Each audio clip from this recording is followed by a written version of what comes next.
Hi everyone, today we have a new video review, and as you can see, this time we are going to talk about fresh release from IBG models. It comes in 1/72 scale, and here we have quite a small aircraft which copies Polish fighter. It's a PZL P.11c, and this edition is named as a rare birds, so I guess here we will get some interesting marking options. And of course, in 1/72 scale it should be fun to build, which will not take a lot of space on your shelf. And we have here the commercial sample, so it means you will get exactly the same stuff if you order it, for example, from IBG official website. So first of all, the box size, I would say, is standard for this brand. Here you can see comparison with my hand. We also have the kit number written there. It's 72520. We have nice box art here, and on the side you'll find some other kits. We reviewed them as well, so you can find it on the YouTube channel as well. And here on the opposite side you can see 3 marking options which are included into this kit, but we will talk more about them when we will be checking the assembly manual, because of course there we have the marking guides. Okay, so what do we have here? As you can see, all frames are packed into several plastic bags. These are Ziploc bags or resealable plastic bags. No, resealable ones. As you remember, in armor kits we usually get the Ziploc bag, but here we get the resealable ones, which is also quite okay in my opinion. So we are going to start with first 3 frames which are different. So for example, here is the sprue V. And if I zoom in here, you can see that we have the wing struts as well as the landing gear struts, and those parts are molded as a single piece parts. We have also some guiding tabs, so it means you will be, let's say, not spending some time on alignment, because they should just click into the place. And in the worst case, it will just require some fixing in place while glue setting up. Next, we continue with the sprue Y. So here, as you can see, we have the rudder. We also have the cockpit parts. For example, cockpit floor is here and cockpit walls are here.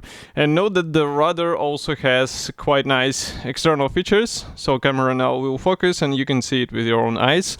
And this is just like on the real aircraft. That's why it is important to have it in this scale as well. And here you can check this sprue from the opposite side. So molding quality looks fine.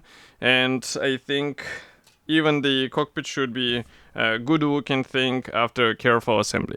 Next, we continue with this sprue. So here we have some of the wing mechanization. I guess that's another type of the rudder, and also some types of the struts.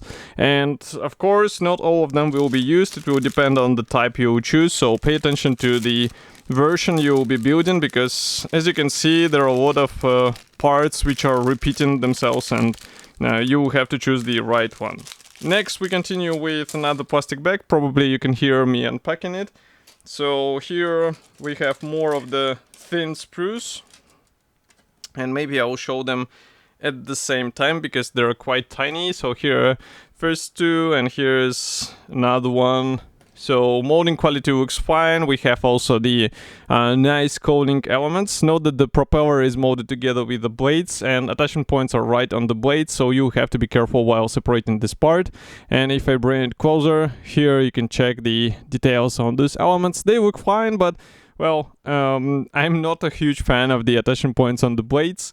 And of course here you have to pay attention so that you won't damage the blades, because it will be a visible thing and then it's really difficult to fix it as well. Next, we continue with the sprue O and sprue D. So here we have some of the cowling parts, and as you can see, this cowling ring is molded as a single piece element, which is really cool even in this scale, because usually this part is separated into 2 halves and it's visible on the finished model, or you have to sand it somehow, but here you get it as a single piece part, which is quite nice. Next, we continue with the fuselage halves.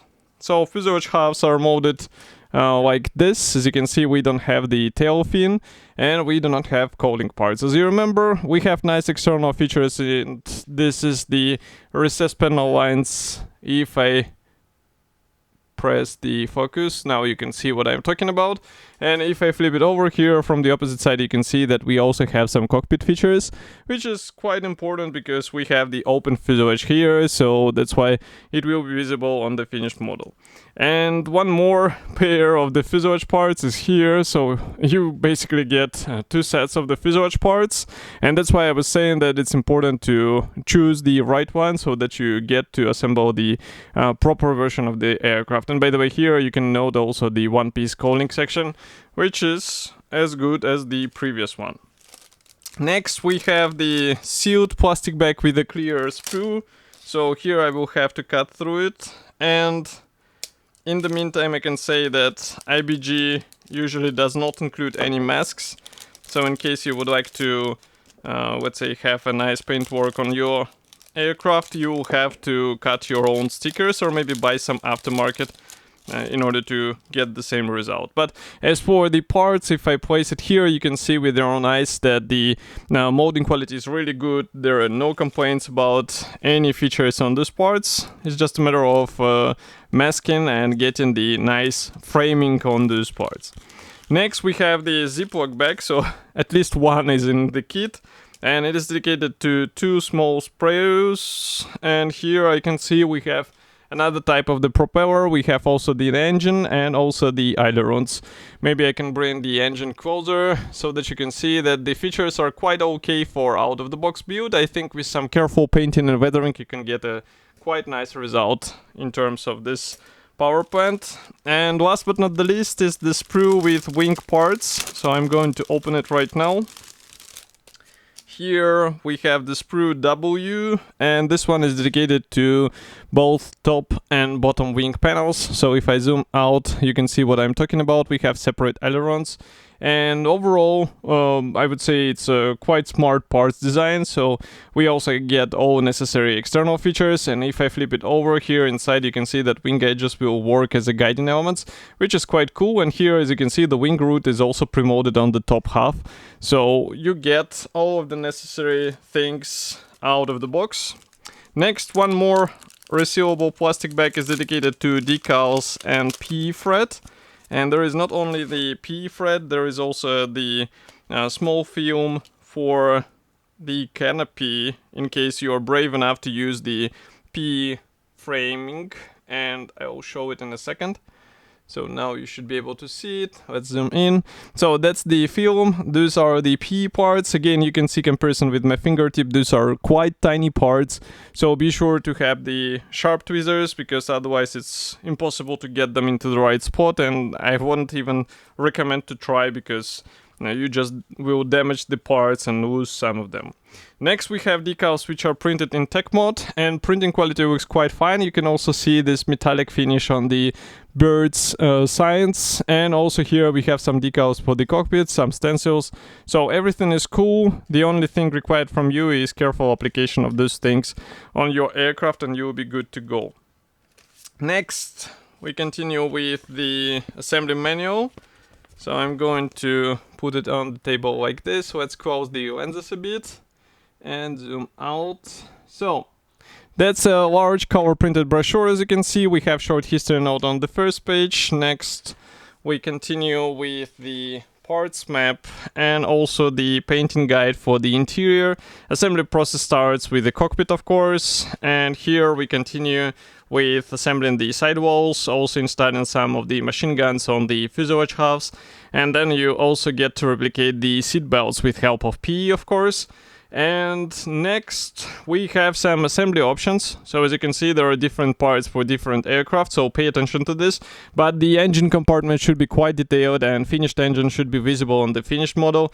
So that's something to remember, and maybe to invest some time into painting and weathering this thing properly. Next we continue here with the wing installation. As you can see, again, 2 versions of the wing struts, and again it will depend on your references, and the same can be said about tail wings struts as well. Here you can see the option of choosing the P frame in order to replicate the canopy, and of course such canopy will be more up to scale in comparison with the plastic part.